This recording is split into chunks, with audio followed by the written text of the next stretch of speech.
Bonjour à tous, j'espère Bonjour. que... Bonjour Julie, j'espère que vous nous entendez bien, que vous nous voyez également. Alors bonjour à tous, bienvenue. Alors pour ceux qui se poseraient la question, je ne suis pas Mélanie Pasquier, qui malheureusement ne peut pas animer ce webinaire aujourd'hui. Je suis un de ses collègues, Laurent Hirsch, et je suis très heureux, nous sommes très heureux de vous accueillir de nouveau pour celles et ceux qui ont déjà pu assister à l'un de nos précédents webinaires. Et bienvenue à tous les nouveaux et toutes les nouvelles qui découvrent les webinaires Quintessence en compagnie de Julie Dalmasso. Julie est la formatrice de nos conseillers en gestion de patrimoine pour tout le groupe Plural Quintessence. Et Julie va nous éclairer aujourd'hui de toutes ses connaissances et toute son expertise sur la création et les différentes formes de SCI. Vous allez le voir, il y a beaucoup de sujets à aborder, beaucoup de questions que ça pose sur donc ce thème très pointu, mais aussi très intéressant, aussi bien sur le plan financier que fiscal. C'est peut-être d'ailleurs l'une des raisons pour lesquelles vous avez souhaité suivre ce webinaire. Écoutez, on est donc là pour aborder un maximum de ces questions. Et si vous en avez d'autres, n'hésitez pas, l'onglet questions sur le côté de l'écran est là pour ça. Nous y répondrons au fur et à mesure du webinaire, plus précisément à deux moments, au milieu de la présentation, s'il y a déjà beaucoup de questions, et à la fin du webinaire, lors de la traditionnelle séance de questions-réponses. C'est donc maintenant le moment tant attendu de l'intervention de notre chère experte Julie. C'est donc à toi, Julie. Je te passe Merci. le relais. Merci. Écoutez, je vais essayer de vous présenter ce sujet qui, à mon avis, suscite beaucoup d'intérêt, hein, que ce soit à l'intérieur du groupe ou en externe, hein, si jamais nous avons des clients ou des prospects qui écoutent ce webinaire. Bien sûr, je vais essayer de répondre à toutes les questions si nécessaire, mais si jamais il y a des questions auxquelles je ne pouvais pas répondre, bien sûr, je me renseignerai et puis on reviendrait vers vous. Alors, démarrons ce webinaire sur les sociétés civiles immobilières. Donc bien sûr, la société civile immobilière fait partie de la famille des sociétés civiles qui répond à des règles précises définies par l'article 1832 et 1845 du Code civil, si jamais il y en avait qui voudraient lire ça. Déjà, elles doivent être différentes d'une société commerciale puisque de par son nom, son objet est social. Créée pour souvent des raisons juridiques, économiques, fiscales, mais surtout pour une grande souplesse dans sa gestion, on y reviendra bien sûr grâce à la rédaction des statuts. La société civile immobilière ou même d'autres, hein, puisque vous voyez qu'il existe plusieurs catégories de sociétés civiles, la société civile professionnelle, la SCP, la société civile de construction-vente, la SCCV, la société civile de portefeuille, la société civile immobilière. Malheureusement, la SCI ou la société civile de manière générale représente souvent un rôle purement et simplement de réceptacle du patrimoine immobilier, alors qu'elle constitue avant tout un contrat entre les associés.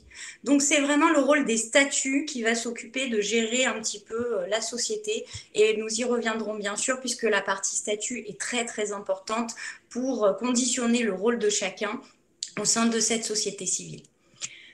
Les objectifs d'une société civile sont principalement patrimoniaux, grâce à une grande liberté, comme je le répète, dans la rédaction des statuts qui peuvent déroger aux règles de base, mais surtout aussi un objectif d'organisation des pouvoirs au sein de cette structure, qui permettent principalement d'éviter l'indivision.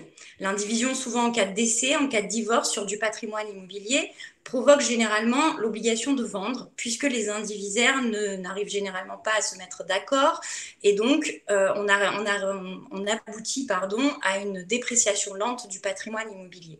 Donc la SCI permet d'éviter cette règle d'indivision, hein, c'est souvent pour cela aussi que l'on en fait, et ça évite bien sûr la paralysie entre les indivisaires qui n'arriveraient pas à se mettre d'accord. Donc, grâce au statut de la SCI, nous avons des règles qui précisent la gestion, les actes de disposition également, et donc de déroger à tout cela. L'objectif d'une SCI ou d'une société civile, hein, je le précise dans n'importe quel domaine, permet aussi d'organiser le patrimoine au sein du couple, et donc de soumettre les règles soumises à la société civile et d'échapper quelquefois aux règles du régime matrimonial. Par exemple, monsieur et madame sont mariés sous le régime de la communauté. Monsieur hérite d'un bien, donc c'est un bien propre, c'est-à-dire qu'il lui appartient personnellement et de manière individuelle, et donc madame n'a aucun droit là-dessus. Si monsieur décide d'intégrer ce bien via une SCI dans laquelle madame peut avoir un pouvoir de gérance ou de co-gérance avec monsieur, même si madame ne serait pas propriétaire de ce bien, ça lui permet quand même d'avoir un pouvoir de gestion sur le bien propre de monsieur et donc de contourner les règles du régime matrimonial de la communauté. Donc la SCI aussi permet de contourner certains régimes matrimoniaux qui peuvent avoir des règles différentes. Ça peut aussi être intéressant de créer une SCI pour la gestion d'un patrimoine d'un majeur ou d'un mineur protégé. Puisqu'un majeur sous tutelle ou un mineur sous tutelle, nous devons souvent avoir recours au juge pour quelconque décision d'un patrimoine qui ne nous appartient pas, alors que via une SCI, via la rédaction des statuts, nous pouvons avoir un pouvoir de gestion de la personne qui gère la tutelle de ce majeur ou ce mineur, et donc de ne pas avoir recours au juge à chaque fois qu'il faut prendre des décisions. Si vous avez aussi un objectif de séparer le patrimoine professionnel et personnel de la famille.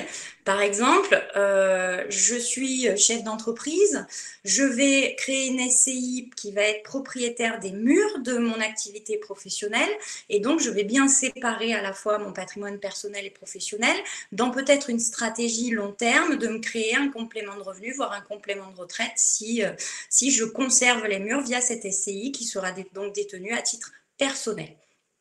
Bien sûr, et c'est là l'objectif principal souvent d'une société civile, le but est d'optimiser la transmission de son patrimoine, de son vivant, de préparer cela.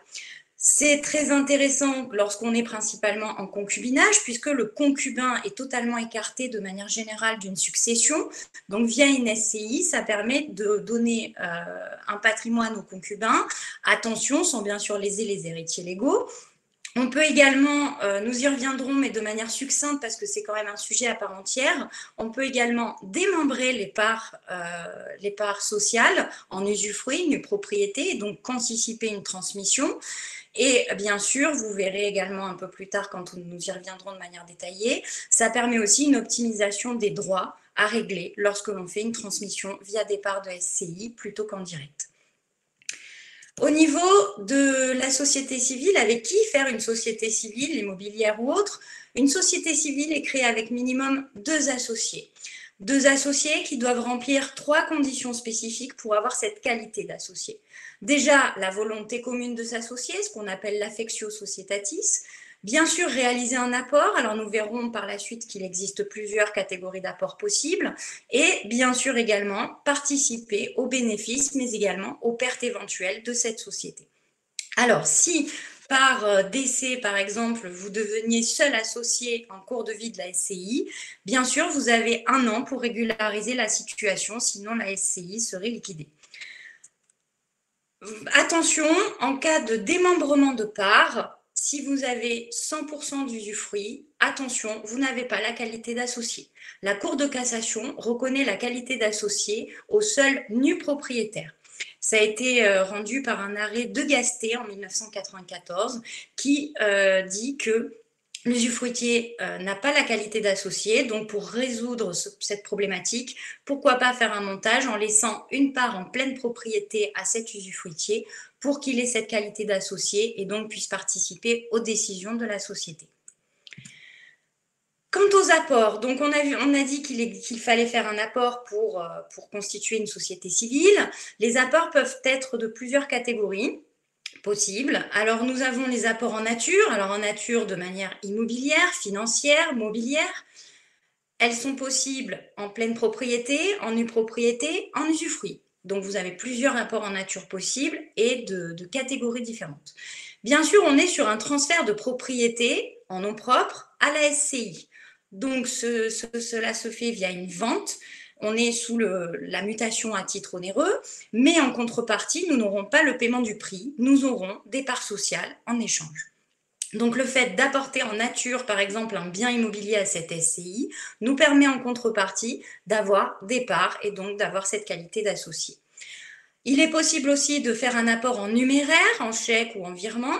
Par exemple, cet usufruitier qui serait propriétaire pour une part en pleine propriété devrait faire peut-être un petit apport en numéraire pour avoir cette part en pleine propriété, en complément d'un usufruit sur de l'immobilier, par exemple.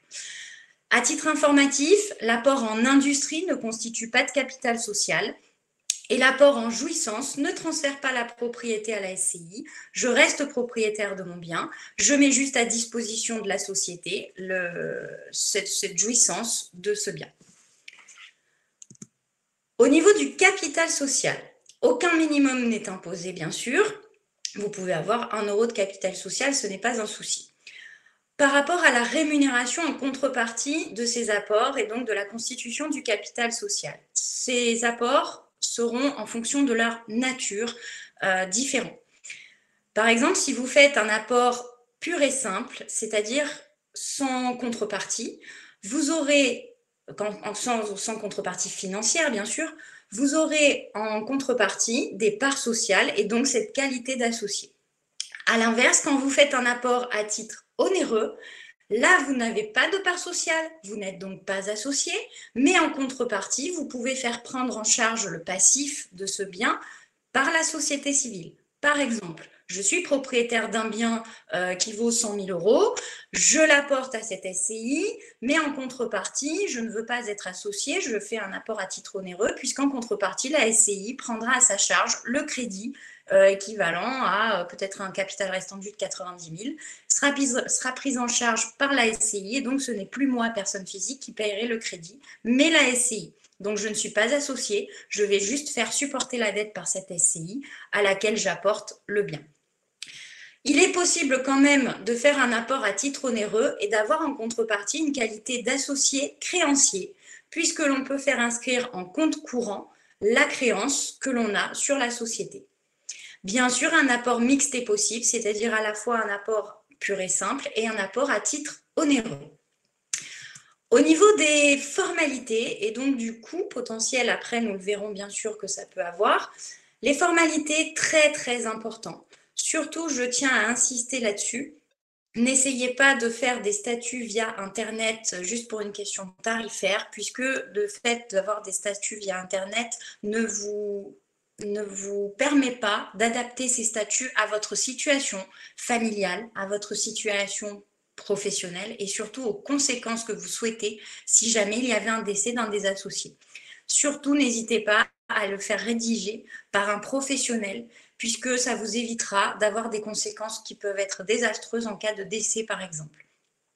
Les statuts doivent être rédigés par écrit. Les statuts déterminent les apports de chaque associé, bien sûr, le capital social de cette société, le siège social, l'appellation de cette société, sa forme, son objet et sa durée qui, de fait, est de maximum 99 ans. Bien sûr, il sera précisé dans les statuts l'ensemble des modalités de fonctionnement de cette société.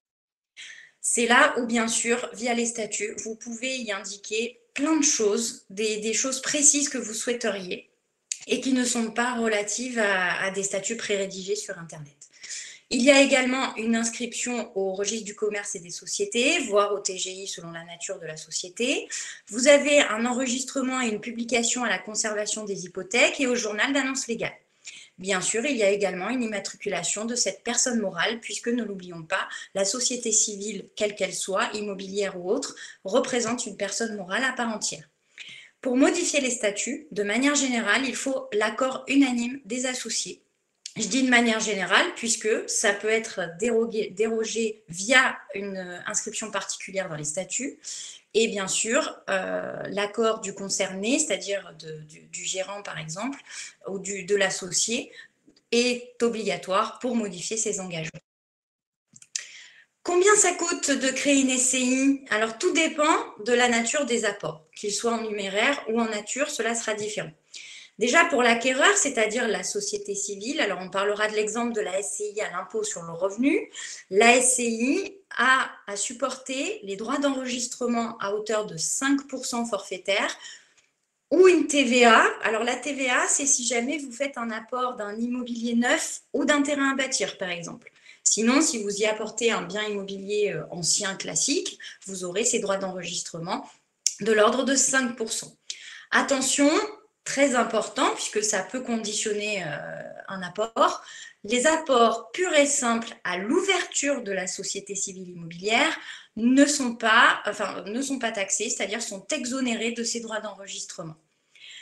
Pour l'apporteur, c'est-à-dire l'associé, lui, bien sûr, en contrepartie, donc on l'a dit, à soit des parts, soit à titre onéreux, donc une contrepartie financière. Lorsqu'il apporte un bien immobilier à la SCI, comme on est sur une mutation à titre onéreux, il y a la plus-value éventuelle à régler au même titre qu'une vente. On est soumis au régime des plus-values des particuliers. Donc, pour mémoire, sachez qu'au-delà de 22 ans de détention, vous n'avez plus de plus-value immobilière à régler et 30 ans pour les prélèvements sociaux. Donc, plus vous avez le bien dans votre patrimoine depuis un certain nombre d'années, moins vous aurez d'impôt de plus-value à régler. C'est de manière dégressive à partir de la 6e année jusqu'à la 22e année, sachant que les 5 dernières années, vous avez beaucoup plus de dégressivité que les premières années, bien sûr. Pour mémoire, juste à titre informatif, l'impôt de plus-value en tant que tel est à hauteur de 19% et les prélèvements sociaux toujours 17,2% avant abattement éventuel. Bien sûr, il y a également des frais de publication et d'enregistrement, comme nous l'avons dit, des frais liés à cela réglés par l'apporteur, donc l'associé, puis la rédaction des statuts, comme je vous le répétais. Le but, c'est d'avoir recours à un professionnel pour la rédaction des statuts. Et donc, selon le professionnel à qui nous avons recours, le tarif, bien sûr, varie. Nous n'allons peut-être pas payer le même tarif selon la complexité déjà des statuts à rédiger. Et si nous avons affaire à un expert comptable, ce ne sera sûrement pas le même tarif que si vous avez affaire à un notaire ou un avocat fiscaliste. Au niveau du fonctionnement de la SCI et donc des rôles de chacun au sein de cette structure, vous avez bien sûr le gérant. Alors le gérant peut être une personne physique ou une personne morale. Une personne morale, bien sûr, différente des associés aussi, ce n'est pas une obligation. Il est bien sûr préconisé via les statuts toujours de préciser la durée de la gérance, également les modalités de sa révocation, puisque vous pouvez imposer par exemple une gérance successive. En cas de décès de monsieur, ce sera madame la gérante. Et comme ça sera fait de manière automatique et sans discussion. Et ça peut éviter aussi un contexte familial qui bloquerait la gestion et les accords au sein de cette société. Donc, vous voyez que via les statuts, vous pouvez faire énormément de choses et individualiser et avoir une société qui vraiment fonctionne le mieux possible. C'est pour ça qu'il faut vraiment avoir recours à un conseil pour la rédaction des statuts. En fonction, bien sûr, de votre contexte personnel, mais surtout familial. Je pense principalement aux familles recomposées, où là, une SCI, souvent, nous y avons recours pour cloisonner le patrimoine et mettre des associés différents en fonction des enfants de lits différents. Mais bien sûr, en cas de décès, le contexte familial peut ressurgir, des difficultés, des problématiques intrafamiliales, purement subjectives. Mais le fait de bien rédiger les statuts peut aussi permettre d'éviter tout cela au moment d'un décès. Quels sont les rôles du gérant ? Bien sûr, il doit rendre des comptes une fois par an via l'Assemblée générale ordinaire. Comme je vous l'ai expliqué, on peut avoir un seul gérant, mais on peut en avoir plusieurs. On peut avoir une co-gérance nommée dans les statuts. Il représente la personne morale, c'est-à-dire la SCI vis-à-vis des tiers. Il a bien sûr des rôles à jouer. Attention, certaines professions sont interdites de gérance, comme les notaires, les avocats par exemple, de par leur profession. Et comme je vous l'ai expliqué aussi, le gérant peut être révoqué dans les mêmes conditions qu'un associé, sauf bien sûr dispositions statutaires particulières. Normalement, de manière générale, à titre informatif, un associé est révocable lorsque l'on a dépassé la majorité des parts dans l'ordre des décisions. Donc, un gérant peut être révoqué quand la décision dépasse 50% des parts, sauf, comme je vous le précise, décision statutaire particulière. Au niveau des associés, donc pareil, vous pouvez avoir des associés personnes physiques, des associés personnes morales. Alors attention à ne pas avoir uniquement des personnes morales en tant qu'associés, puisque nous pourrions avoir une suspicion de société fictive. Donc bien sûr, une personne morale peut être nommée associée, mais il faut toujours avoir une personne physique qui représente cette personne morale pour pouvoir toujours avoir un interlocuteur personne physique. L'associé a le droit de participer aux décisions collectives, bien sûr, un droit de vote en fonction de ses parts, à proportion de ses parts, toujours pareil, sauf aménagement statutaire particulier. Et de manière générale, les décisions collectives sont prises à l'unanimité des associés, sauf toujours pareil, précision dans les statuts. Donc c'est là où je vous le rappelle, vous le voyez bien normalement, que les dispositions statutaires sont très très importantes pour organiser la gestion, la prise de décision et donc d'éviter tout conflit et tout blocage de la société. Au niveau de la transmission des parts, alors la transmission des parts peut se faire de deux manières possibles. Elle peut être subie par décès ou elle peut être voulue par donation, par cession de son vivant. Si elle est transmise par décès, attention, elles sont transmises automatiquement aux héritiers. Donc vous pouvez, par exemple, imaginons, je fais une société civile immobilière où j'ai des biens à l'intérieur avec ma sœur qui n'est pas du même foyer fiscal que moi. L'une des deux décède et donc, imaginons, ce n'est pas moi, c'est ma sœur. Et donc, imaginons, je me retrouve associée avec les enfants de ma sœur.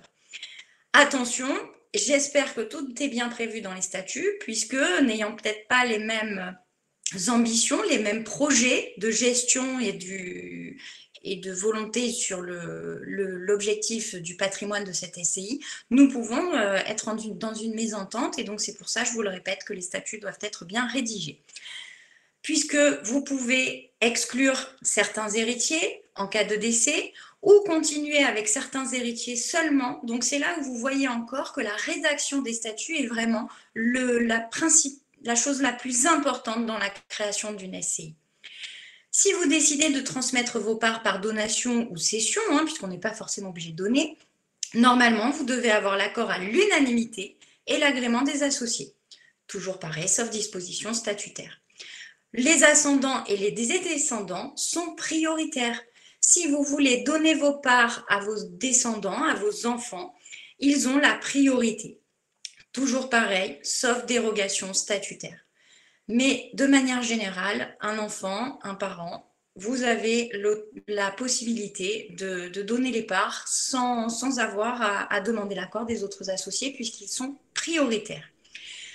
Ils peuvent d'ailleurs les racheter et proposer sinon un autre cessionnaire si jamais ils ne sont pas intéressés par cela. Mais c'est là que l'on voit la priorité des descendants sur les parts et donc il faut absolument rédiger les statuts en adéquation avec nos volontés si jamais nous ne souhaitions pas que les enfants prennent part dans cette structure qui n'est pas forcément l'objet de ce que l'on souhaite. Toute dérogation statutaire, bien sûr, est possible, mais à chaque fois, il faudra faire un acte écrit, donc via une assemblée générale peut-être extraordinaire, qu'il faudra enregistrer et publier. Donc, vous voyez qu'une SCI, ce n'est pas facile. Il faut bien sûr être accompagné, avoir des statuts les plus précis possibles, les plus adéquats possibles, et donc ne jamais hésiter à avoir recours à un professionnel pour la rédaction de ces derniers. Et puis également, il y a des frais à prévoir, des frais à la constitution, comme nous l'avons vu, mais des frais aussi au fur et à mesure de sa vie, puisque chaque année, chaque acte est facturé. Pourquoi donner ses parts ? Donc là, on en vient à des stratégies patrimoniales, puisque l'objectif souvent de la création d'une SCI, c'est dans le cadre d'une SCI familiale et donc dans le cadre d'une transmission, d'une stratégie patrimoniale. Et c'est là que l'on voit que l'on ne parle pas tout de suite, puisqu'on le verra quand même un petit peu après. Il existe des options fiscales différentes pour les SCI, mais la stratégie première de constituer une société civile immobilière n'est pas fiscale. C'est vraiment un objectif patrimonial, à la fois dans l'organisation de son patrimoine, mais également dans la transmission de son patrimoine.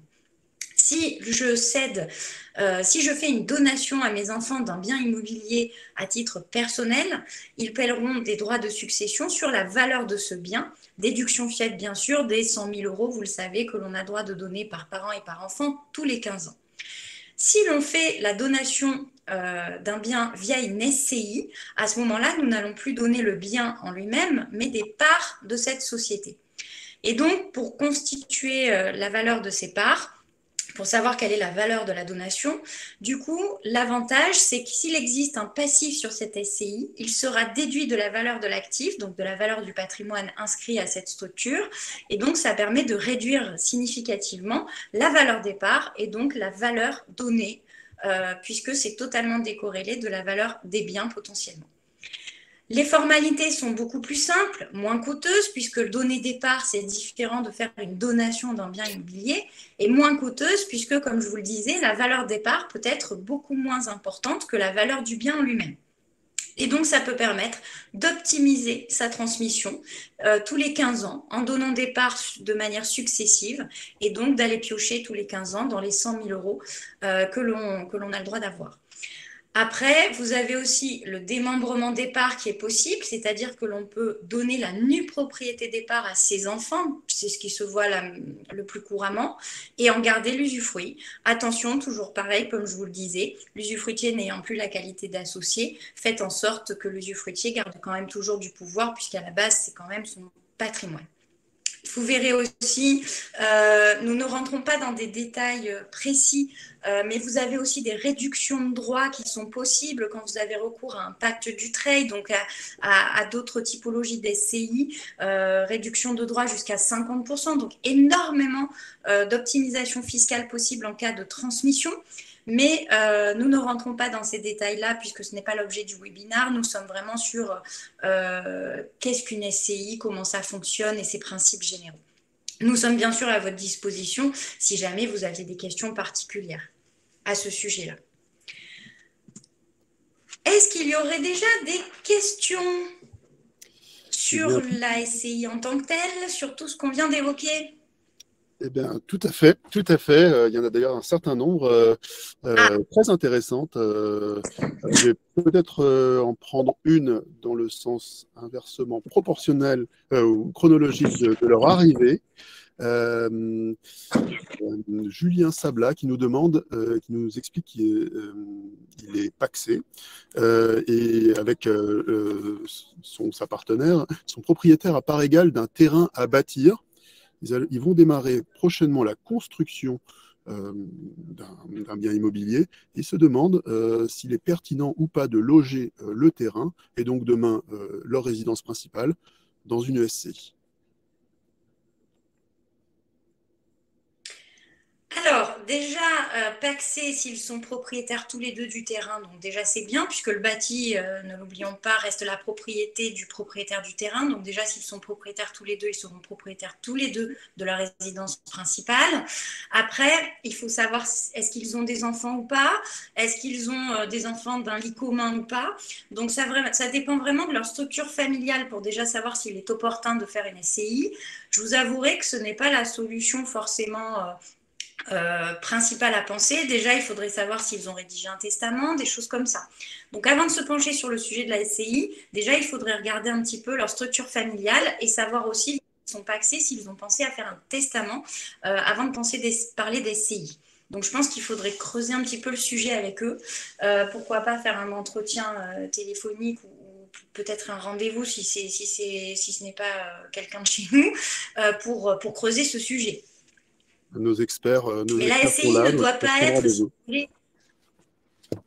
Voilà, s'il y a besoin, parce que la SCI ne doit pas être une réponse à tout. C'est vraiment dans le cadre d'une stratégie particulière. Donc, à aujourd'hui, quelle est leur stratégie pour rapport à leur résidence principale? S'ils prévoient de se marier, il n'y a pas forcément, et qu'ils n'ont pas d'enfants de lit précédent, par exemple, écoutez, ou s'ils ont fait un testament, bien sûr, s'ils restent pacsés, à ce moment-là, il n'y a aucune raison particulière, en tout cas à première vue, de faire une SCI pour leur résidence principale. Très bien, très bien. Bon, on a plein d'autres questions, mais on va peut-être... Qu'est-ce qu'on a d'autre? Alors, on a un certain nombre de questions. Alors, par exemple, sur le plan purement fiscal, quelle est la différence pour la SCI sur les questions de l'impôt sur les sociétés et l'impôt sur le revenu et les avantages de chacun? Ah, ça, c'est la deuxième partie du webinaire. Voilà, donc Donc ça, on va bien sûr l'aborder. Voilà. Juste après la partie question, justement, je rentre dans le vif du sujet de la fiscalité de la SCI, que ce soit à l'impôt sur le revenu ou à l'impôt sur les sociétés, qui sont vraiment deux choses différentes. Et donc, c'est une très bonne question. Nous allons voir ça après.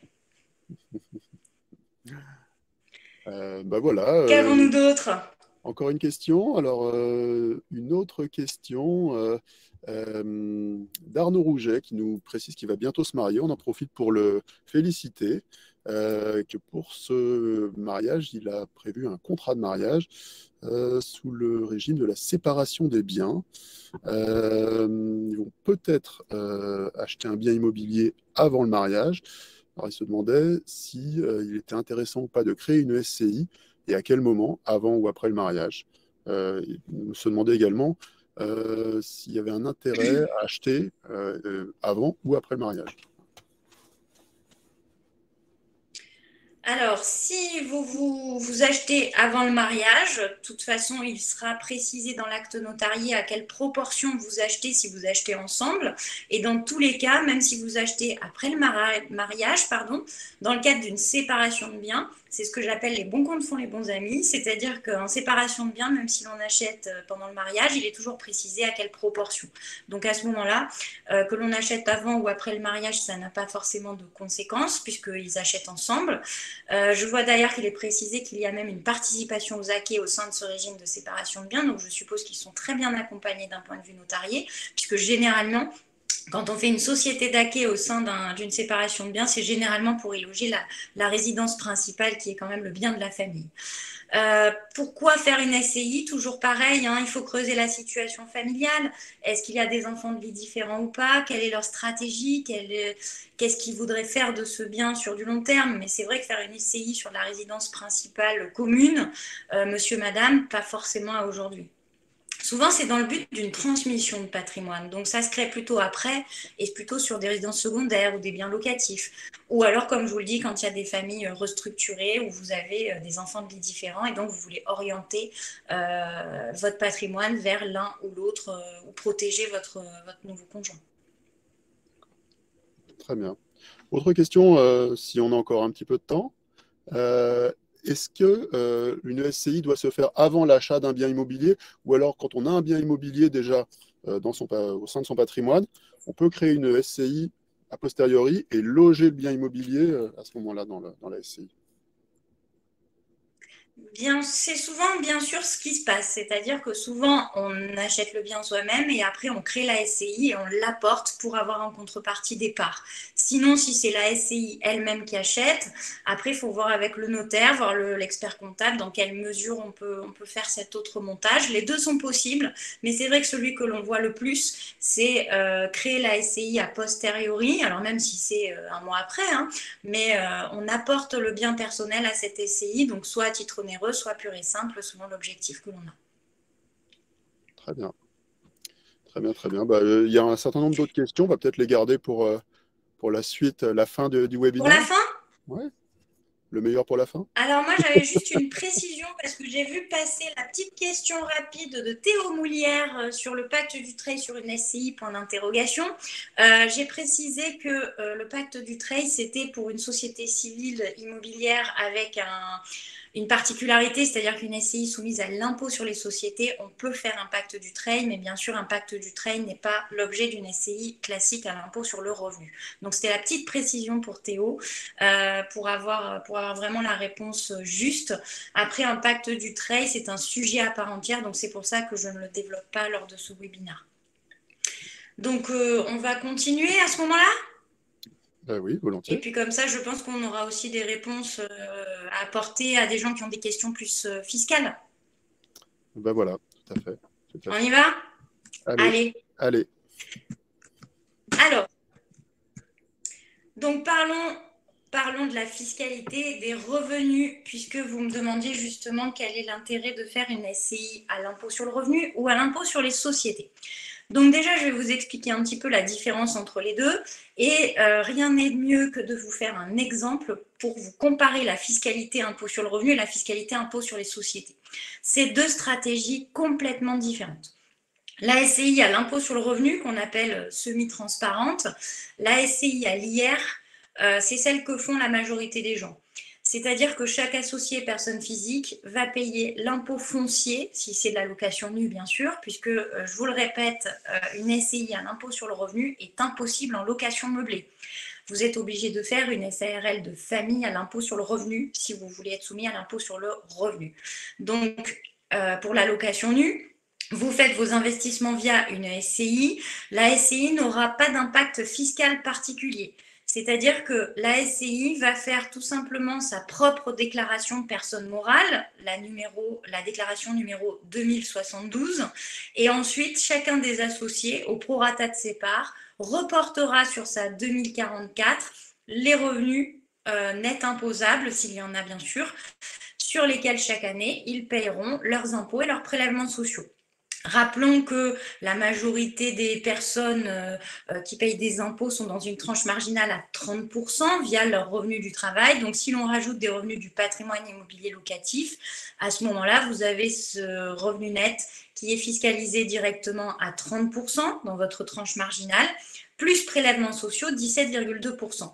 Donc ça ne change pas par rapport au fait que si vous achetiez en nom propre, hein, la fiscalité est la même, sauf que vous avez une déclaration fiscale supplémentaire à faire, puisque la SCI étant une personne morale à part entière, elle doit faire sa déclaration de revenus 2072. Vous avez, d'ailleurs, je vous l'ai mis ici juste à titre informatif, elle est un petit, mais ça ressemble à ça. Je vous ai mis juste la première page. En haut à droite, vous avez numéro 2072-S-SD. C'est la première page de la déclaration de revenus d'une SCI soumise à l'impôt sur le revenu, qui va donc avoir en résumé sur cette première page les revenus bruts, c'est-à-dire les loyers hors charges déclarés, l'intégralité des charges déductibles au même titre que si on l'avait en nom propre. Bien sûr, les intérêts d'emprunt aussi, qui sont déductibles via une SCI à l'IR, donc exactement le même principe que si on l'avait en nom propre, et tout simplement le résultat foncier de cette SCI est à reporter au prorata de ses parts sur sa déclaration 2044 des revenus fonciers, et donc on paye ses impôts au fur et à mesure des années, quel que soit le niveau de revenu, donc c'est vraiment décorrélé de la trésorerie. Si vous avez une SCI à l'IS, à l'impôt sur les sociétés, on appelle ça une structure opaque, puisque là, nous avons une structure juridique et une structure fiscale totalement différente de l'impôt sur le revenu avec une autonomie. C'est-à-dire que là, la SCI va relever du régime des BIC, des bénéfices industriels et commerciaux. Elle doit absolument tenir une comptabilité au même titre qu'une société classique, un compte de résultat, un bilan, etc., une liasse fiscale, une liasse comptable. Et donc, en tant que société à l'IS, elle est redevable de l'impôt sur les sociétés au même titre que n'importe laquelle. Aujourd'hui, vous êtes redevable lorsque vous avez un bénéfice imposable à l'IS, hein, je le rappelle. Vous êtes imposé à 15% sur ce résultat jusqu'à 38 120 € de bénéfice. Et si le bénéfice était supérieur à ce résultat, vous êtes imposé à 26,5%. Alors ça, c'est jusqu'à la fin de l'année 2021, puisque M. Macron a depuis quelques années diminué progressivement la fiscalité d'impôt sur les sociétés, puisque, je vous le rappelle, avant, on était à 33 un tiers. Il y avait toujours cette limite des 15%, mais au-delà, on passait directement à un peu plus de 33% d'impôt sur le bénéfice. Nous sommes aujourd'hui à 26,5% et l'année prochaine, nous serons à 25% sur le delta. Il n'y a bien sûr pas de prélèvements sociaux, hein, puisqu'on a un impôt sur les sociétés. Si vous ne vous distribuez pas de revenus de cette structure, vous n'avez pas d'impôt à payer, ce qui est totalement différent par rapport à l'impôt sur les revenus d'une SCI à l'IR. Vous avez l'IS qui est payé via cette structure juridique et tant que vous ne vous distribuez rien, vous n'avez pas d'impôt, vous, à titre personnel. Par contre, si vous décidez de vous distribuer de la trésorerie via cette structure, c'est soumis au prélèvement forfaitaire unique, appelé aussi la flat tax, puisque c'est considéré comme du dividende.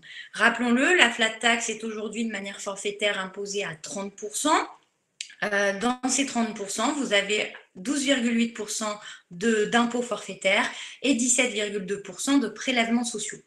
Donc, vous pouvez être susceptible d'avoir une double fiscalité, à la fois la fiscalité de cette structure à l'IS qui paye son impôt société, et en plus, une fiscalité dividende si vous décidez de vous distribuer des dividendes via cette structure.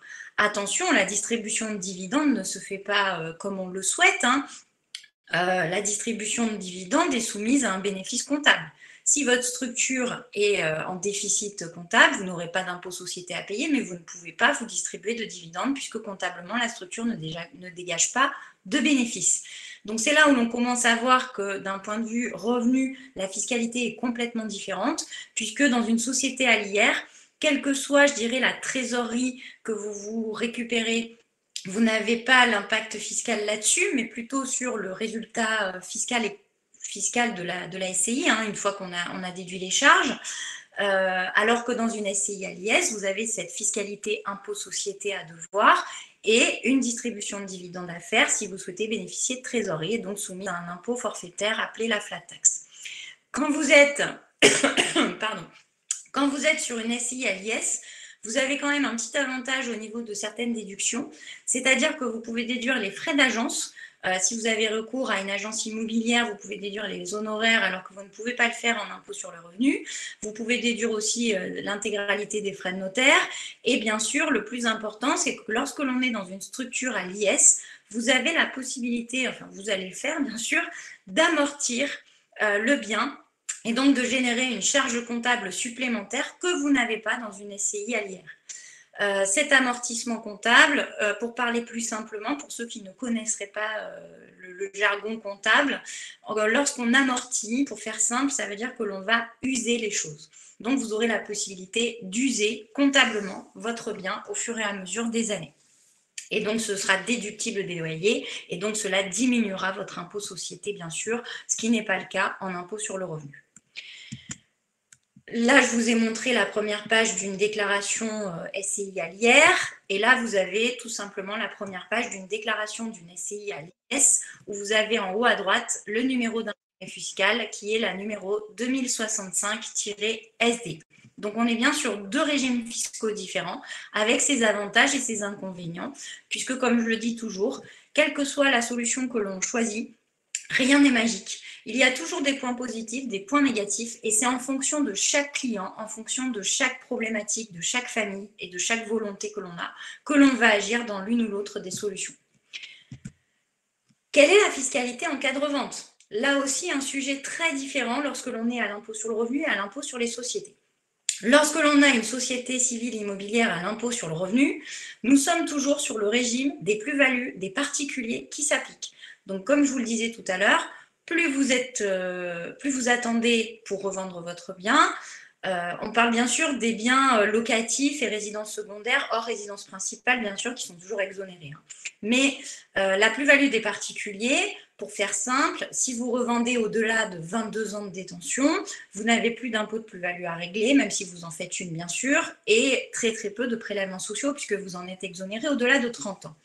Donc, une SCI à l'IR qui déciderait de revendre des biens, soit par dissolution de la structure, soit par renouvellement du patrimoine, aurait une très faible plus-value à payer si ça fait quand même un grand nombre d'années qu'elle en est propriétaire.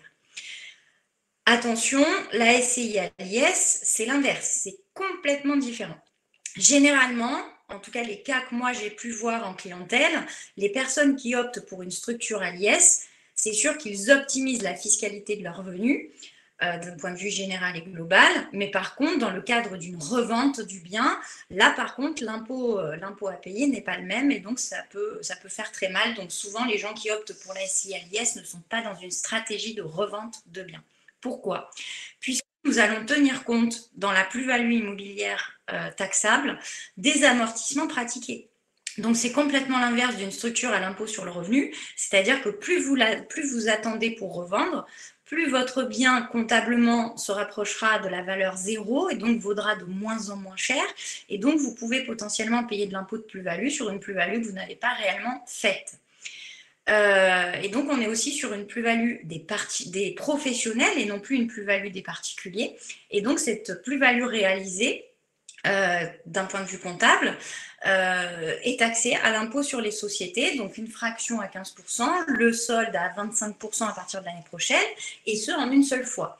Donc souvent, cette histoire de plus-value freine les gens qui souhaiteraient faire une SCI à l'IS, puisque ça engendre quand même une forte taxation en cas de revente.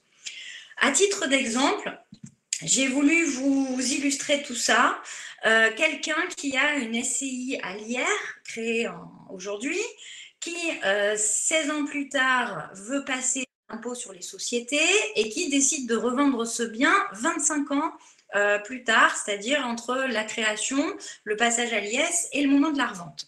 Donc la revente se fera sous le statut IS. Nous allons comparer justement les fiscalités selon ces points de passage. Alors, exemple, bien sûr, comptablement, je vous le répète, nous allons inscrire le terrain différencié de l'immobilier, puisque quand on inscrit comptablement, on peut amortir une partie immobilier alors qu'un terrain ne s'amortit jamais puisqu'il a toujours une valeur foncière. Donc, imaginons, j'achète un bien pour 1 million d'euros. Dans ce million d'euros, j'ai 200 000 euros de valeur terrain, 800 000 euros de valeur immobilière. Alors, je vous le répète, ces valeurs, généralement, sont faites par le comptable qui distingue la part terrain de la part immobilière en termes de pourcentage, 5, 10, 15%. Là, j'ai pris 20%, mais vraiment, ce n'est pas pour une question de chiffre, c'est vraiment pour vous montrer l'exemple. Donc, ce n'est pas forcément la règle. C'est de la responsabilité du comptable que de vous faire les inscriptions de votre patrimoine immobilier. Donc, imaginons, mon terrain vaut 200 000 aujourd'hui. Au bout de 16 ans, quand je vais passer à l'impôt société, il vaudra 400 000. Et quand je voudrais revendre dans 25 ans, il vaudra 600 000. La part immobilière, elle, vaut aujourd'hui 800 000. Dans 16 ans, 1,2 million. Et dans 25 ans, au moment de la revente, 1,5 million. Donc, quand je vais revendre 2,1 millions. Au niveau de l'exploitation, ça me génère des loyers de 80 000 euros à l'année.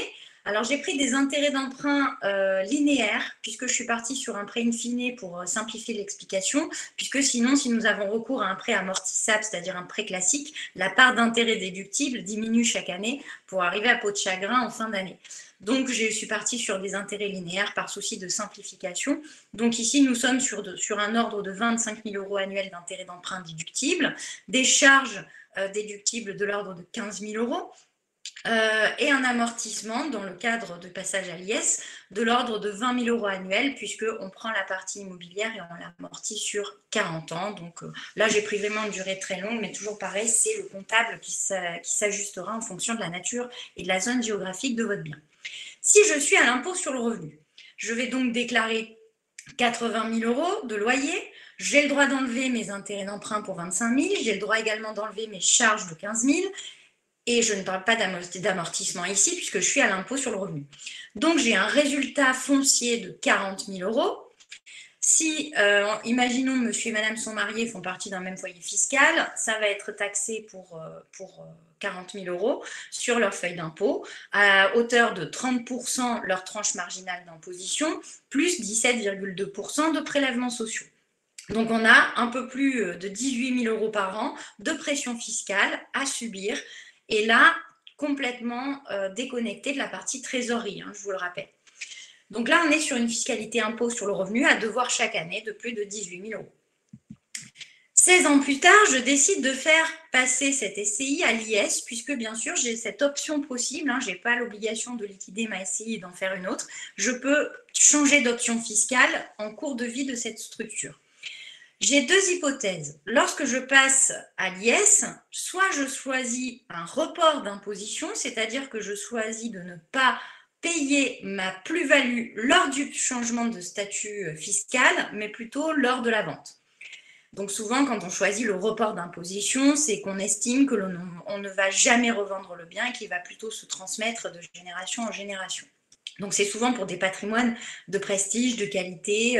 Je pense à des monuments historiques ou des châteaux viticoles. Voilà, des biens que l'on va se transmettre et qu'on ne va pas revendre. En tout cas, ce n'est pas dans une stratégie première. Sinon, vous avez le deuxième objectif que l'on va voir, la deuxième hypothèse, que l'on va voir après, qui est le paiement immédiat de la plus-value. Donc, prenons ce premier exemple. Je passe à l'impôt société au bout de 15-16 ans. Et donc, je choisis le report d'imposition. C'est-à-dire que comptablement, mon terrain va être inscrit pour 200 000 euros, toujours pareil, la même valeur qu'initiale, et l'immobilier 800 000 euros. Et je vais avoir cet amortissement qui va se cumuler puisque j'ai généré 16 ans d'amortissement à hauteur de 20 000 euros par an. Donc, comptablement, immobilier vaut 480 000 euros. Puisque, comme on le répète, à l'impôt société, j'ai le droit de pratiquer cette usure de ma partie immobilière. Fiscalement, comment ça va se passer? Je vais avoir mon résultat impôt société 80 000 euros de loyer, moins mes intérêts d'emprunt, moins mes charges, moins cet amortissement annuel de 20 000 euros, qui me génère un bénéfice comptable et fiscal de 20 000 euros, soumis à l'impôt sur les sociétés pour 15% ici, puisque je ne dépasse pas les 38 120 euros. Donc, ce qui fait 3 000 euros d'impôt société à payer, ce qui est complètement différent de l'impôt sur le revenu. Attention, ici, on ne parle que de fiscalité, je ne me suis pas distribué de trésorerie. Si je souhaite me distribuer de la trésorerie, je pourrais le faire qu'à hauteur de 20 000 euros maximum, c'est-à-dire le bénéfice de cette structure. Si je choisis le paiement immédiat de la plus-value, à ce moment-là, on va inscrire comptablement mon bien pour la valeur au jour du passage à l'IS, c'est-à-dire terrain 400 000 et non plus 200 000, immobilier 1,2 million et non plus, comme on l'a dit avant, 800 000 euros. Donc, c'est-à-dire qu'on fait les comptes et on change d'impact fiscal. Comment ça va se passer? Je vais avoir ma plus-value des particuliers à payer. Alors, je l'ai estimé, j'ai fait des calculs que j'ai arrondis puisque j'ai tenu compte des abattements. Environ 100 000 euros à payer entre l'impôt et les prélèvements sociaux, sur la part terrain et la part immobilier, bien sûr. Et parallèlement à ça, je vais avoir un résultat d'IS qui va être différent de la première hypothèse. Pourquoi? Puisque comme je démarre de zéro mon amortissement à partir de cette année-là, du coup, je vais avoir une durée qui va être plus identique, sur 40 ans toujours, mais basée sur la valeur d'1,2 million et non plus sur les 800 000 comme on l'a vu avant. Donc, ça signifie que je vais avoir en termes de résultat IS 80 000 euros de loyer toujours, déclaré perçu, 25 000 euros d'intérêt d'emprunt déductible, 15 000 euros de charge, et non plus un amortissement de 20 000, mais de 30 000, puisque 1,2 million amorti sur 40 ans, ça fait 30 000 euros d'amortissement par an. Donc, j'ai un bénéfice qui est du coup moins élevé qu'en ayant l'hypothèse 1 de report d'imposition, et donc un IS moins élevé, diminué de moitié à 1 500 euros au lieu de 3 000 euros par rapport à la première hypothèse. Attention, toujours pareil, le bénéfice de cette société étant moins élevé, si je décide d'une distribution de dividendes, bien sûr soumis à la flat tax, je n'ai qu'une marge de manœuvre du résultat comptable de cette structure, donc 10 000 euros maximum. Alors que, pour refaire un parallèle avec l'impôt sur le revenu, certes, sa fiscalité est complètement différente et voire plus élevée quand même d'année en année, mais j'ai la possibilité de me servir en trésorerie quand même de manière totalement indépendante et qui ne sera pas fiscalisée de son côté. Projetons-nous à la revente. Donc, je pars d'une SCI à l'IR, j'ai opté pour l'IS et puis je décide de revendre entre la 16e et la 25e année de passage à l'IS. Deux conséquences différentes selon cette hypothèse que l'on a choisie. Si j'ai choisi un report d'imposition, bien sûr, c'est à la revente que je vais devoir tout payer, et ce, en une seule fois. Comment ça va se passer? Comptablement, mon terrain vaut toujours 200 000, puisque je ne l'amortis pas, je vous le répète. Mon immobilier de 800 000 euros, puisque je l'ai inscrit pour la valeur d'achat, a été amorti sur 25 ans à hauteur de 20 000 euros par an, donc 500 000, et donc comptablement vaut 300 000 et non plus 800 000. Fiscalement, je vais devoir à la revente payer cet impôt de plus-value professionnelle sur la part terrain, sur la part immobilière, à hauteur de 26,5% aujourd'hui et 25%, je vous le répète, l'année prochaine. Ce qui fait quand même pour la part terrain environ 100 000 euros d'impôt de plus-value à payer. La part immobilière, un peu plus de 300 000 euros à payer, donc ça fait quand même 440 000 euros d'impôt de plus-value à payer lors de la cession de biens soumis à l'IS, enfin dans une structure soumise à l'IS. Et donc c'est là où vous voyez que tous les avantages fiscaux dont on a bénéficié lors du fonctionnement de cette structure et donc de l'impôt société en tant que tel chaque année, via le résultat, se payent à la fin lors de la revente.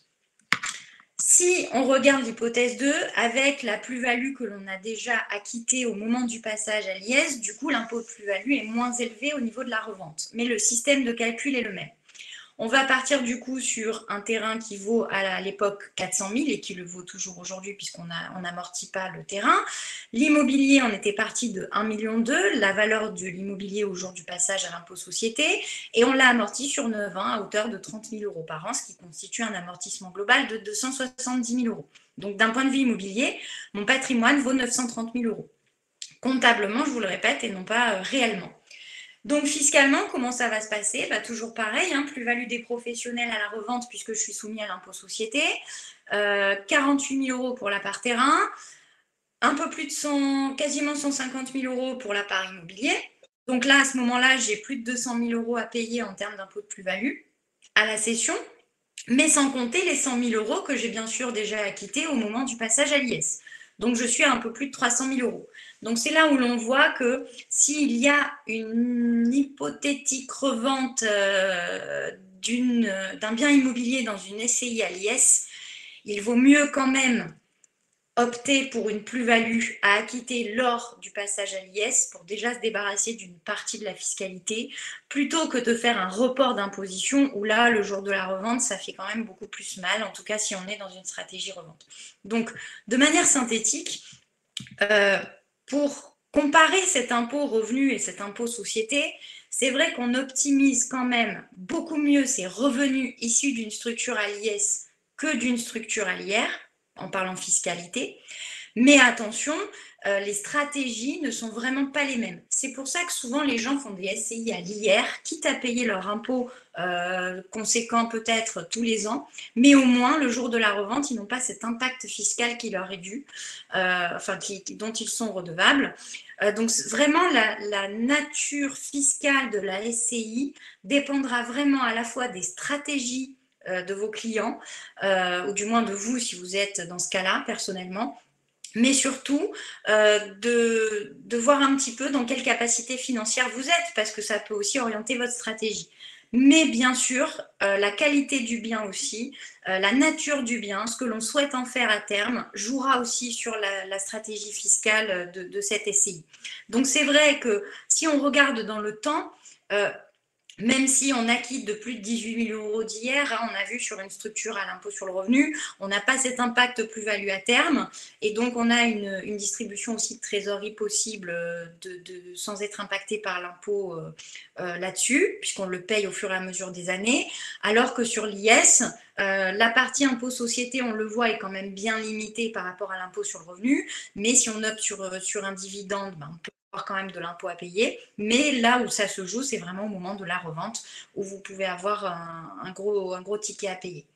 Donc surtout, avant de choisir une structure fiscale pour votre SCI, regardez bien cet environnement familial, cette stratégie personnelle que vous avez et surtout la nature des biens que vous y mettez à l'intérieur. Donc, de manière générale, la structure impôt sur le revenu reste quand même la plus utilisée puisque la plus intéressante et la moins contraignante.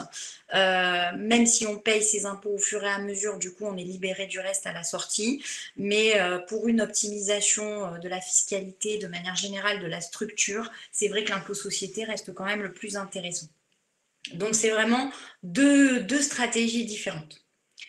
J'espère avoir répondu à ces questions que vous vous posiez déjà sur l'aspect fiscal et surtout que vous y voyez un petit peu plus clair sur les SCI, sachant qu'à titre de conclusion, je reviendrai sur cet aspect statut qui est vraiment le cœur du sujet. Ou quand vous voulez faire une SCI, déjà, pourquoi faire une SCI? Avec qui? Et tout ça doit être accompagné par un professionnel et ne faites surtout pas tout seul parce que ça peut avoir des conséquences vraiment catastrophiques et désastreuses au fur et à mesure du temps. Voilà. Moi, en tout cas, je suis prêt à faire une SCI avec toi. Hein. Les choses sont très claires avec toi, très complètes. Donc voilà, tu disais. Alors c'est là où j'en viens. Avant de faire quoi que ce soit, il faut connaître son client, il faut discuter avec lui. Et plus on connaît son client, plus on est capable d'y apporter une stratégie adaptée. Très bien. Eh ben, alors, n'hésitez pas. Alors, les questions, je suppose qu'il y en a encore. Oui, tout à fait, tout à fait. Il y en a même beaucoup. Alors, on va commencer par une question de Romain Pont, qui est revenu sur un sujet qu'il avait abordé tout à l'heure. Il demande, en fait, s'il est associé dans une SCI pour un investissement locatif, lors d'un achat d'une résidence principale, est-ce qu'il doit déclarer le crédit de la SCI? Ce qui pourrait éventuellement lui faire dépasser la barre des 35% d'endettement. Eh oui. Ouais, alors là, Le produit. on est sur une partie endettement, effectivement. Quand vous êtes associé d'une SCI, le banquier ne va pas vous tenir responsable de la dette à hauteur de vos parts. Généralement, vous êtes associé solidaire des dettes pour l'intégralité des dettes, même si vous n'avez que 10% des parts. Donc, c'est vrai que quand vous faites un investissement locatif à crédit via une SCI, ça ne résoudra pas le problème d'endettement, puisqu'au contraire, ça peut vous pénaliser, puisque imaginons, vous avez, je sais pas moi, 50% départ, la SCI fait un crédit de 300 000 euros, ça ne veut pas dire que vous serez endetté vous-même personnellement à hauteur de 150 000, la banque prendra le capital restant dû de l'intégralité du crédit de la SCI. Donc effectivement, faites attention, bien jongler avec vos projets si vous en avez différents en même temps pour pas que ça vous pénalise sur des différents projets par rapport à la banque. L'autre question qui revient, c'est faut-il faire une SCI par bien immobilier? Alors, ça, on est vraiment sur de la partie conseil. Rien n'est juridiquement obligatoire, mais je vais vous donner le conseil que moi j'ai toujours donné aux gens. Moi, effectivement, j'ai toujours conseillé une SCI par bien parce que ça permet de bien cloisonner les choses, de peut-être même mettre différents associés dans chacune des structures. Pourquoi pas? Alors après, c'est le monde idéal, hein, parce que c'est pas toujours comme ça que ça se passe, mais imaginons, je suis propriétaire de deux biens, j'ai deux enfants de biens, bien sûr, pour une valeur potentiellement équivalente. Je vaut mieux faire deux SCI dans laquelle moi-même je suis associée, mais avec dans chacune mes deux enfants, une avec un enfant, une avec une autre. Et donc à ce moment-là, un bien par SCI permettra de faciliter la transmission et surtout que chacun récupère son bien via sa structure et fasse ce qu'il veut avec. Et d'ailleurs, c'est beaucoup plus facile chez les notaires de traiter des successions quand les choses sont bien cloisonnées, toujours comme ça. Chacun chez soi et Mais ça coûte les plus cher. SCI, ça coûte plus cher à la création. Mais du coup, ça coûte un petit peu plus cher puisque il faut créer deux structures et gérer deux structures. Mais comme on dit toujours, on en a pour son argent. Donc, en mettant le prix au départ, après, on évite aussi beaucoup de problèmes. Très bien. Une autre question, c'est est-il judicieux de créer une SCI dans le cadre d'opérations de marchand de biens? Alors, les opérations de marchand de biens, à ma connaissance, on sera plutôt sur des SCCV, des sociétés civiles de construction-vente, c'est-à-dire des sociétés qui seront créées uniquement pour la construction, dans le but de les vendre. Et la SCCV sera clôturée au moment où l'intégralité d'un programme ou des lots à l'intérieur seront vendus. Donc, généralement, on fait plutôt une SCCV qu'une SCI. Mais généralement, il vaut mieux se rapprocher du notaire qui vous donnera ou du comptable qui vous donnera la réponse plus précise que moi. Mais généralement, quand j'ai vu des marchands de biens, c'était plus des SCCV que des SCI. D'accord. Autre question, c'est qui peut vendre un bien au sein de la SCI? Est-ce qu'il faut l'accord de tout le monde ou pas? Alors, déjà, on va vendre un bien, mais il faut l'accord généralement de tous les associés, puisque chacun étant propriétaire de parts et donc propriétaire du bien via ses parts. Donc, généralement, hormis dispositions statutaires particulières, il faut l'accord unanime de tous les associés pour pouvoir vendre le bien. Sauf, comme je vous le répète, les statuts qui préciseraient que peut-être le gérant a un pouvoir supplémentaire ou un associé ou autre. Ou qu'il faudrait une majorité pure et simple et pas forcément une unanimité. Donc via les statuts, c'est là où on voit vraiment à chaque fois que ce sont les statuts qui vont vraiment rédiger les règles au sein de la SCI. D'accord. Justement, alors en parlant de statut, est-il possible de prévoir l'organisation décisionnelle de la SCI, des actes de gestion ou de disposition ou d'autres dispositions particulières hors règles d'ordre public par un acte extra-statutaire, exemple, un pacte d'associés? Oui, il est possible de faire un pacte d'associés, mais là, on rentre dans des détails très précis, dans des montages possibles, mais vraiment techniques. Et là, il faut vraiment se rapprocher des professionnels compétents pour pouvoir rédiger cela. Mais c'est vrai qu'on peut faire un pacte d'associés aussi. Il existe même des conseils de famille. Quand on fait une SCI familiale, on peut prévoir un conseil de famille aussi qui se rapproche un petit peu d'un pacte d'associés et qui est prévu pour toujours avoir un bon fonctionnement et une bonne entente au sein de la structure. Tout est possible. Très bien. Conseil de famille. Alors ça, c'est vraiment quelque chose qu'on entend assez peu. J'avouerai que je ne savais pas que ça pouvait avoir une existence légale.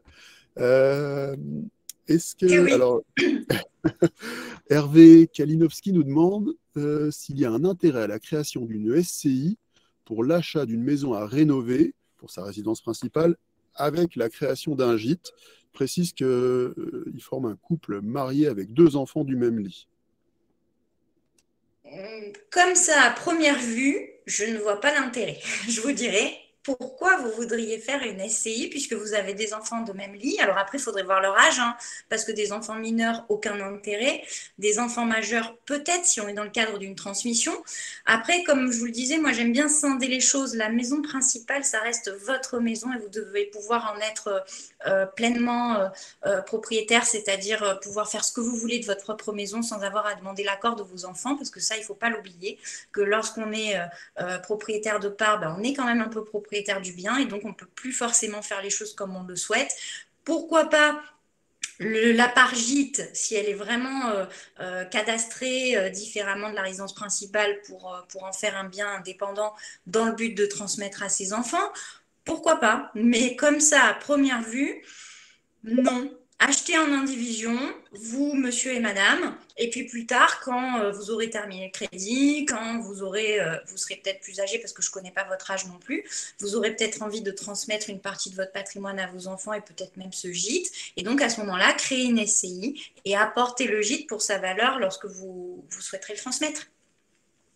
Alors justement, autre question, cette fois-ci on est dans une configuration qu'on vient un petit peu d'aborder, une maison en résidence principale achetée dans le cadre d'une SCI avec des enfants de lits différents. Dans ce cas-là, qu'est-ce qui se passe en cas de décès pour le remboursement des comptes courants d'associés? Bah là, il faudrait voir les documents et les statuts parce que normalement tout ça est prévu par les statuts. Alors, est-ce que tu pourrais me répéter? Donc, je sais qu'il y a des enfants de lits différents. La résidence principale est logée dans cette SCI, mais déjà, qui a les Tout à fait. parts de la SCI? Est-ce que c'est juste les parents de cette famille recomposée ou est-ce que les enfants ont des parts aussi? Normalement, justement, ça peut être prévu aussi dans les statuts, le remboursement des comptes courants d'associés. Mais tout ça, c'est lors d'une succession que le notaire fera les comptes, c'est-à-dire qu'il regardera l'actif successoral, le passif successoral et verra ce qui revient à chacun. Mais c'est vrai qu'un compte courant d'associé, c'est une dette de la société sur cet associé. Et donc, c'est du patrimoine dont doivent hériter les enfants. Donc, c'est vrai que ça peut, si rien n'est prévu dans les statuts à ce niveau-là et qu'il existe un compte courant d'associé conséquent, ça peut aussi être litigieux puisqu'il faudrait que la SCI ait à ce moment-là la capacité financière de rembourser le compte courant d'associé à cet associé s'il ne souhaitait pas, par exemple, rester dans la structure, s'il y était d'ailleurs à la base. Donc là, il faut vraiment rentrer dans le détail des statuts, si quelque chose a déjà été prévu, et puis voir aussi la composition de la famille pour voir un petit peu les conséquences en termes de succession que ça pourrait générer. D'accord. Autre question, Donc il faut vraiment si on a anticiper. encore un petit peu de temps. Allez, on Euh, donne encore 5 minutes. Allez, encore 5 minutes. C'est vrai qu'on pourrait y passer tout l'après-midi. Euh, quel est, quel est l'intérêt potentiel d'une variabilité de capital dans le cadre d'une SCI? L'intérêt de faire varier le capital social, bah déjà le capital social va varier au fur et à mesure de la diminution du passif, puisque moins il y a de passif sur la SCI, plus le capital social deviendra important. Après, je vous avoue que je ne comprends pas trop le sens de la question. Quelle est la réponse attendue? J'ai un peu du mal à comprendre là. Alors, si la personne qui a posé la question, dont je vais essayer de retrouver le nom, c'est Jérôme Mollard, si éventuellement il souhaite préciser un peu plus sa question, on est preneur. Alors moi, j'ai vu Monsieur Mollard a aussi demandé si on pouvait démembrer temporairement les parts sociales de la SCI au profit d'une personne morale. Là, je peux peut-être un peu plus y répondre. Bien sûr, c'est possible. Après, il faut toujours vérifier quel est l'intérêt économique de faire un démembrement de part au profit d'une personne morale. Parce que le démembrement de part, comme le démembrement de propriété de manière générale, c'est quelque chose qui est très, très intéressant fiscalement. Mais derrière, le fisc, bien sûr, contrôle énormément. Et il faut toujours avoir une justification économique accompagnée d'un avantage fiscal et non pas chercher uniquement l'avantage fiscal. Donc, effectivement, possible. Je ne vois pas pourquoi il ne serait pas possible de faire un démembrement temporaire de part sociale au profit d'une personne morale. Mais la seule chose, c'est qu'il faut savoir pourquoi, quel est le but de cette opération. Donc là, au moins, j'aurais répondu à une question de M. Mollard. Peut-être nous repréciser. Il y a une autre question de David Courbois qui demande si les 5% à l'entrée, c'est uniquement pour l'impôt sur le revenu ou aussi pour l'impôt sur les sociétés. Les droits d'enregistrement de 5% forfaitaire, alors je vous le répète, si on est sur un apport pur et simple, à l'ouverture de la SCI, on n'en est pas redevable. C'est gratuit, pour faire simple. Si on fait des apports en nature a posteriori de la création de la SCI, c'est pour ça que souvent on nous demande de bien faire les choses à la création pour limiter aussi les droits d'enregistrement. Si après on en fait a posteriori de la création, effectivement, il y a ces 5% de droits d'enregistrement. Là, je parle vraiment d'une structure SCI à l'impôt sur le revenu. D'accord. Peut-être une dernière petite question. Alors, Allons-y. cette fois-ci, donc c'est Patrick Joly qui nous pose la question juste à l'instant, en précisant qu'il a un couple avec 2 enfants du même lit, souhaitant faire une division de terrain pour bâtir 2 logements pour faire de la location. Est-ce que la SCI est à créer Oui. lors de la division du terrain existant pour mettre le terrain en apport de la SCI ou faut-il faire 2 SCI? Alors, je réfléchis en même temps.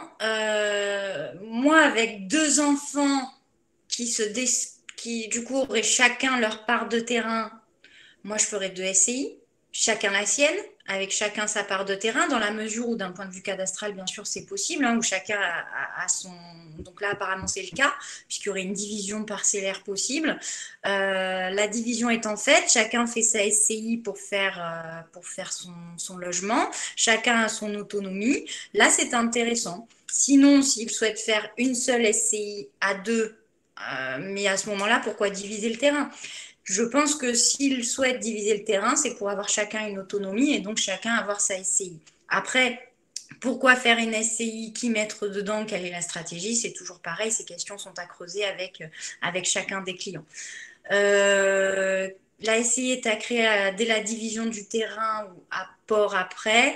Ça, je vous conseillerais de vous rapprocher du notaire. Ou sinon, il faudrait qu'on creuse le sujet chez nous d'un point de vue technique parce que je sais que les deux sont possibles et qu'il y a un avantage et un inconvénient dans chacune des deux.